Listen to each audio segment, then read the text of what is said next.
ሰላም ውድ ዩቲዩብ ቤተሰቦች እንደምን አላችሁ?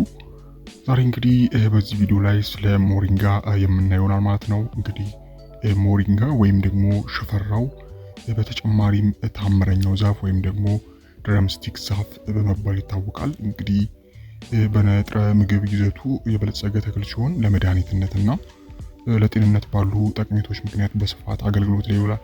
እንግዲህ ሞሪንጋ በቫይታሚኖች፣ በማዕድናት፣ በአንቲ ኦክሲደንቶች እንዲሁም አስፈላጊ በሆኑ አሚኖ አሲዶች ወይም ደግሞ ፕሮቲኖች የበለጸገ ነው ማለት ነው። ይህም እንግዲህ የሰውነታችን በሽታ የመከላከል አቅምን በማሳደግ ኢንፍላሜሽንን በመቀነስ የደም ስኳር መጠንን በመቆጣጠር እንዲሁም የልብና የምግብ መፍጫ ስርዓትን ጤንነት በማጎልበት አጠቃላይ ደህንነትን የሚያሻሽል የቅጠል አይነት ነው ማለት ነው። እንግዲህ ቅጠሎቹ፣ ፍሬዎቹና ዘይቱ በተለያየ መልክ ለምግብነት ስለሚውል ዘርፈ ብዙ ወይም ደግሞ ሁለገብ ጥቅም ላይ ያለው ምግብ ነው ማለት ነው።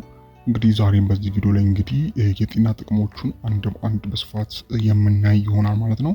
ከዛ በፊት እንግዲህ ሁላችሁም እንደተለመደው ይህንን ቪዲዮ ላይክ በማድረግ ጀምሩ። እንዲሁም ለዚህ አስተማሪ ቻናል አዲስ ከሆናችሁ ሰብስክራይብ በማድረግ ቤተሰብ ሁኑ። አሁን እንግዲህ ቀጥታ ወደ ጉዳይ አልፋለሁ። እንግዲህ ሞሪንጋ ወይም ደግሞ ሽፈራው ከሚያስገኛቸው ዋና የጤና ጥቅሞች መካከል አንደኛውን የመጀመሪያው እንግዲህ በንጥረ ነገሮች የበለጸገ መሆኑ ነው። እንግዲህ የሞሪንጋ ቅጠል በጣም ግሩም የሆነ የቫይታሚኖችና የማዕድናት ምንጭ ነው።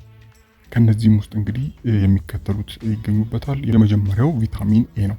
እንግዲህ የአይን ጤንነትና በሽታ የመከላከል አቅምን ይደግፋል ማለት ነው በቫይታሚን ኤ በኩል። ሌላው በቫይታሚን ሲ በኩል ደግሞ በሽታ የመከላከል አቅምና እንግዲህ ስፔሻሊ የቆዳ ጤንነትን ያጎለበታል።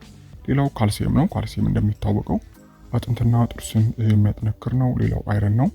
አይረን እንግዲህ የደም ማነስ በሽታን ለመከላከል ይረዳል። ከዚህም በተጨማሪም ፖታሲየምን ይዟል። ፖታሲየም እንግዲህ የልብና የጡንቻ ስራን ወይም ደግሞ ተግባርን የሚደግፍ ነው ማለት ነው። ከዚህ በተጨማሪም እንግዲህ ፕሮቲን ነው። እንግዲህ ፕሮቲን ሁሉንም ማለት 9ኙንም አስፈላጊ አሚኖ አሲዶችን ይይዛል። ይህም እንግዲህ ሰውነት እንዲገነባ ያስችሏል ማለት ነው። ሌላኛውና ሁለተኛው እንግዲህ የሞሪንጋ ወይም ደግሞ የሽፈራው ጠቀሜታ እንግዲህ ጠንካራ አንቲ ኦክሲደንቶች ባህሪያቶች ስላሉት ነው።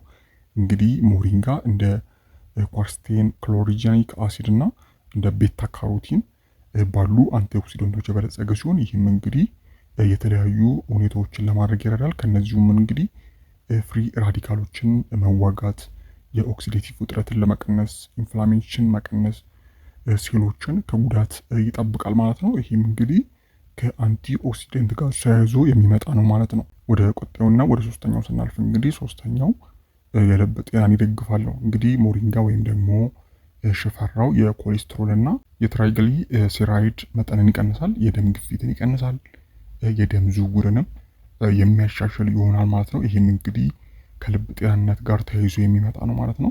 ስለዚህ የሞሪንጋ ሶስተኛው ጠቀሜታ እንግዲህ የልብ ጤናን መደገፉ ነው።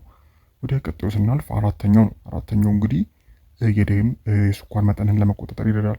እንግዲህ ጥናቶች እንደሚያሳዩት ሞሪንጋ የሚከተሉትን ማድረግ ይችላል። ከዚህ ውስጥም እንግዲህ በደም ውስጥ ያለውን የስኳር መጠን ይቀንሳል፣ የኢንሱሊን ሴንሲቲቪቲን ያሻሽላል። ከዚህም በተጨማሪም እንግዲህ ከስኳር በሽታ ጋር በተለይም ተያይዞ የሚመጡ ተጓዳኝ የጤና ችግሮችን የማጋለጥ እድልን ይቀንሳል ማለት ነው። ወደ ቀጣዩ ስናልፍ እንግዲህ አምስተኛ ላይ የምናገኘው ጸረ ኢንፍላማቶሪ ውጤቶች ነው። እንግዲህ ሞሪንጋ እንደ አርትራይተስ፣ የስኳር በሽታና የልብ ህመም ካሉ ስር የሰደዱ በሽታዎች ጋር የተገናኘ ኢንፍላሜሽን ለመቀነስ የሚረዱ ውህዶችን ይዟል ማለት ነው። ከዚህም በተጨማሪም የአእምሮ ጤናን ይደግፋል። እንግዲህ የማስታወስና የማሰብ ተግባርን ያሳድጋል ማለት ነው። እንደ አልዛይመር ያሉ ኒውሮ ዲጀነሬቲቭ በሽታዎችን ይከላከላል ማለት ነው። ከዚህም በተጨማሪም ውጥረትና ጭንቀትን የሚቀንስ ይሆናል። ሌላው የምግብ መፈጨት ጤናን ያበረታታል።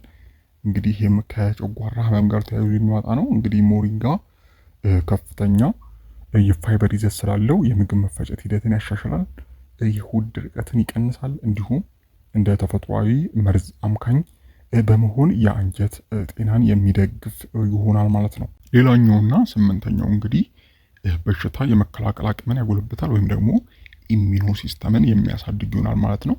እንግዲህ በሞሪንጋ ውስጥ ያለው ከፍተኛ የቫይታሚን ሲ እና ሌሎች በሽታ የመከላከል አቅምን የሚያዳብሩ ውህዶች ሰውነታችን ኢንፌክሽንንና በሽታዎችን ለመከላከል ወይም ደግሞ ለመዋጋት ይረዳል ማለት ነው።